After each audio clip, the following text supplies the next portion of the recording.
আমি চাইলেই পাঠিয়ে দিতে পারবো না, কারণ ওই দেশের কোন দেশে তার চিকিৎসাটা হবে, কোথায় ভালো চিকিৎসা হবে, এবং আমরা তো নিজেরা টাকাটা নিয়ে যাব না, টাকাটা কোনো ব্যাংক অ্যাকাউন্টের মাধ্যমে পাঠাতে হবে, এবং যেই হাসপাতালে পাঠাবো সেই হাসপাতালের অ্যাকাউন্টে দিতে হবে, এবং ওই হাসপাতালের সাথে তাদের মিনিস্ট্রি আমাদের মিনিস্ট্রির মধ্যে যোগাযোগ হবে। তারপরে তারা একটা যখন সিদ্ধান্ত দিবে তখন আমরা জিও করে, তারপর তো আছে ভিসা আছে, টিকিট আছে, এগুলো করা যায়। তো এদের ক্ষেত্রে যেটা আসছে, ওরা নর্মালি প্লেনে করে যেতে পারবে না, তাদেরকে এয়ার অ্যাম্বুলেন্সে করে নিতে হবে। তো সে কারণেই কাজলকে আমরা পাঠালাম এয়ার অ্যাম্বুলেন্সে করে, তার স্ত্রীও তার সাথে গেল, আরও একজন অপেক্ষা করছে নিউরো সায়েন্সের, তাকেও আমরা আশা করি কাল নাইলে পরশু আমরা পাঠিয়ে দিতে পারবো। তো এখন এই পর্যন্ত আমরা প্রায় 4 জন অলরেডি, আজকে সহ 5 জন, 4 জন অলরেডি আছে। একজন আছে সিঙ্গাপুরে, তার কথা আপনারা জানেন, আমরা বলেছি, মুসা।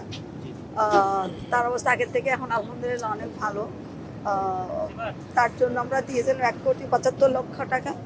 এখন দ্বিতীয় দফায় তারা বলেছে আরও 4 থেকে 5 কোটি টাকা লাগবে, তাকে পাঠাতে হবে। যেগুলো আমরা জানি না, সুস্থ না হওয়া পর্যন্ত আমাদের এই প্রক্রিয়া চলতে থাকবে।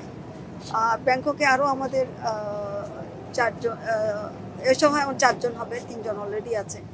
পাইপলাইনে আরও ধরেন 20-25 জনের মতন আছে, যাদেরকে পাঠাইতে হবে।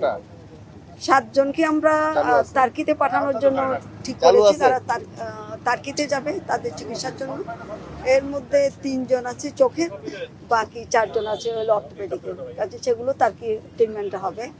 তাদের সাথে আমাদের যোগাযোগ হচ্ছে। তারা আমাদেরকে যেটা বলেছে যে তারা চিকিৎসার খরচ তারা বহন করবে, কিন্তু থাকা খাওয়া এগুলো আমাদের দিতে হবে।